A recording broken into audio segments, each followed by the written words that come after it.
Salut à tous, bienvenue dans ce nouveau tutoriel, j'espère que vous allez bien. Dans ce tutoriel, nous allons voir comment utiliser ou bien comment ressortir les URL pour aller au détail d'un produit. Donc cela va mettre en exergue déjà les URL, les reverse et tout cela dans le sérialiseur. Ok. Qu'est-ce que ça veut dire? Donc par exemple ici on a la liste des produits. Ok, nous avons la liste des produits, mais on voudrait avoir un lien pour chaque produit que lorsqu'on clique dessus, ça nous renvoie vers les détails de ce produit. Ok. Je rappelle que c'est la suite de notre formation sur Django REST Framework. Et dans le tutoriel précédent, nous avons travaillé sur les viewsets et les routeurs. Donc, comment faire cela? Donc, par exemple, me voici ici. Ok, me voici ici. J'ai envie d'avoir un lien ici que lorsque je clique dessus, ça me renvoie vers les détails. Ok. Pour voir cela, on va aller au niveau du URLs de l'application produit que nous avons fait ensemble. Donc si je clique ici, on voit que pour voir les détails, il me faut un primary key slash détail. Ok, ça veut dire que si je viens ici, je mets un primary key, par exemple 3, je mets slash détail, donc je mets slash détail, là ça va me donner un élément précis. Donc qu'est-ce que j'ai mis? 3 slash détail. Je ne sais pas si il y a ceci. Bon, on regarde encore. Voilà. Int détail. Ok, je regarde si j'ai bien écrit. Oh, il y a produit. Ok, il y a d'abord produit slash 3 slash détail. Ok, et voilà, vous voyez que ça me donne le seul produit, un seul produit. Ok, ça fait un get sur ce produit et ça me renvoie les détails sur le produit. Il y a produit, il me faut mettre produit ici parce que si on regarde le URL mais il y a produit, n'est-ce pas? Ok, juste une parenthèse. Donc, comment faire cela? On va voir trois méthodes. La première méthode, c'est d'aller déjà au niveau du sérialiseur de l'application. Donc, j'enlève ça. On va aller pas à pas. Ok, voici notre sérialiseur, n'est-ce pas? Donc, au niveau de produit, la première méthode, c'est de venir ici et de créer une méthode, un champ de type méthode appelé URL et dit serializer dot serializer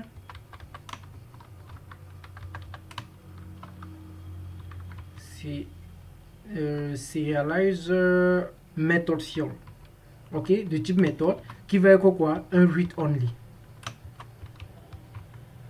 égal à true.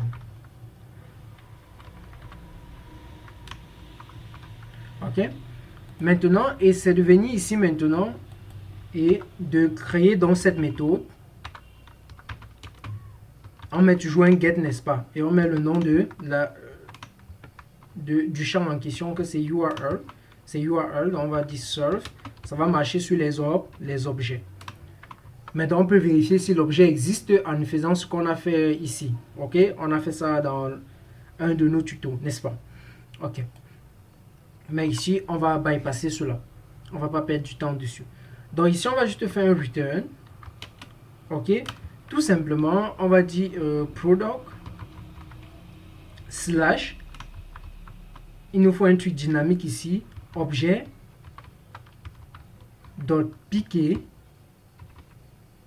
Et là, on va dire slash détail. Ok. Pour formater ça, il me faut mettre quoi ici derrière? Un F. Ok. Et je pense que c'est clair. Maintenant, chaque fois qu'on déclare un champ, on doit l'ajouter dans le field. Donc, je vais mettre URL, virgule. Maintenant, après avoir fait cela, si je reviens ici, bon, j'explique, j'espère que vous comprenez ça. On a l'objet en question. Et pour avoir la clé de l'objet, je fais objet.piqué, n'est-ce pas? Donc, si je reviens ici et que on rentre, voilà, si j'actualise,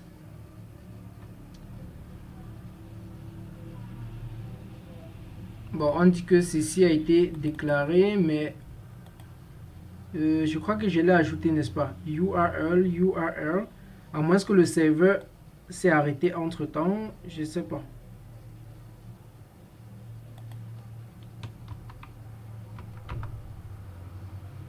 Ok, donc on va reprendre. Voilà. Vous voyez que là, on a un URL. Produit 2 détails, produit 3 détails, produit 4 détails. C'est donc, pour qu'on puisse mieux voir cela, le mieux c'est de mettre un slash ici pour qu'on sache que ça commence directement à la route mère, n'est-ce pas? Voilà, avec le slash, on sait que après le localhost, ça, c'est slash tout ceci. Ok, donc ça c'est basique, c'est simple et c'est pas professionnel, n'est-ce pas? Donc, on va bypasser cette méthode. Ça, c'était la première. La deuxième, c'est de venir toujours ici. Là, on va avoir accès à la requête. Il va dire requête est égale à serve.context.get et là, je mets request. Ok? Donc, ça, c'est de cette façon qu'on peut avoir accès à la requête dans le serializer.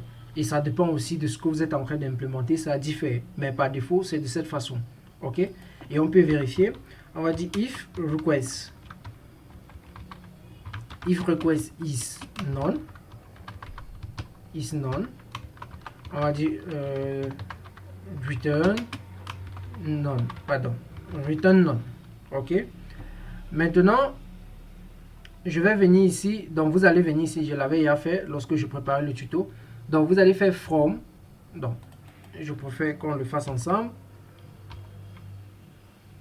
Donc, vous allez faire from res framework.reverse import reverse. Ok? Voilà, vous allez importer reverse. Maintenant, vous venez ici juste. Vous allez faire reverse entre parenthèses. Le reverse est différent du reverse de Django brut. Ok? Celui-ci prend en considération la requête. Ok? Voilà. Donc maintenant, mais ça marche de la même manière. Donc si on passe sur les URL, pas celui-ci, les URL de produits, voilà. On va regarder le nom de ce URL, c'est produit détail. Donc je copie name, je copie. Il prend dans le keyword, il doit avoir quoi? Le piqué, n'est-ce pas? Nous sommes d'accord. Donc si je viens ici maintenant, je fais ça, je fais ça, je fais ça, je fais keyword argument égal, je mets piqué, 2 points, le piqué doit être égal à objet dot piqué, je sors et je mets request égal à request. Ok? Voilà. Donc, si on teste cela rapidement, j'actualise. On a un problème avec quoi? Product data not found. Product is not a valid view function. Product data. Ok, on regarde pourquoi. Ok, à cause de ce petit truc que j'ai mis ici. Ok, je crois que c'est bon. Voilà. Maintenant, regardez, on a un lien complet. Ok, on a les liens complets. Comme vous pouvez voir là, on a des liens complets. Donc, si je clique dessus, vous voyez que ça me renvoie les détails très rapidement. Ok, c'est un peu comme le get absolute URL de Django, n'est-ce pas? Ok, voilà. Ici, on a toujours le URL sur le détail. Pourquoi? J'espère que vous pouvez répondre. C'est parce qu'on utilise le même serializer. C'est pour ça que ça apparaît aussi dans le détail. Ok, ça apparaît dans le détail. Mais lorsque vous allez travailler sur un produit, sur un vrai projet, là, vous allez écrire plusieurs serialiseurs pour plusieurs choses. Par exemple, le serializer pour avoir les détails, en fait, vous pouvez écrire un serialiseur à part pour avoir les détails, un serialiseur à part pour créer update, ainsi de suite. Ok, voilà. Donc vous voyez que lorsque je clique, ça m'envoie les détails ici. Ça, c'était la deuxième méthode. Maintenant, on va voir la troisième méthode. C'est celle de venir ici. Donc, on va enlever, on va commenter ceci. Et on va venir ici. On va enlever ça. Mais cette fois-ci, on va dire hyperlink Hyperlink Identity Field. Ok.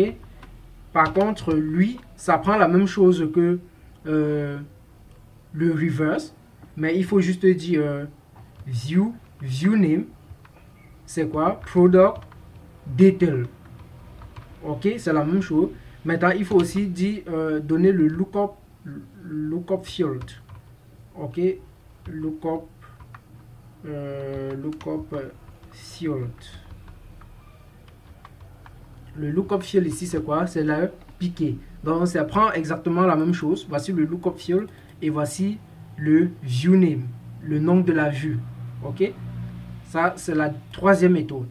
Et on a toujours ça ici. Donc, ici, c'est Hyperlink Identity Field. Un lien d'identification. Un champ d'identification, en fait, mais sous forme de lien. Ok?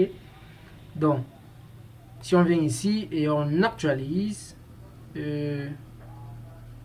si je rentre au niveau des détails et des produits, le serveur s'est arrêté apparemment. Ouais, le serveur s'est arrêté, donc je relance. On actualise. Voilà, vous voyez que ça fonctionne toujours. On a le même lien. Ok, on a les mêmes liens, mais juste là avec quelques lignes avec une seule ligne de code, n'est-ce pas? On a le même lien. Donc, ce sont les trois méthodes qui vous permettent d'avoir le lien pour aller au détail d'un produit spécifique. Ok, comme vous pouvez voir, c'est ces trois méthodes. Donc, les deux dernières méthodes sont intéressantes. La première n'est pas intéressante. Et celle-ci, elle est très intéressante. Je l'utilise fréquemment. Ok. Et il peut arriver que dans certaines situations que vous voulez utiliser plutôt cette méthode. Donc, j'espère que vous avez appris quelque chose. À nous revoir dans le prochain tutoriel.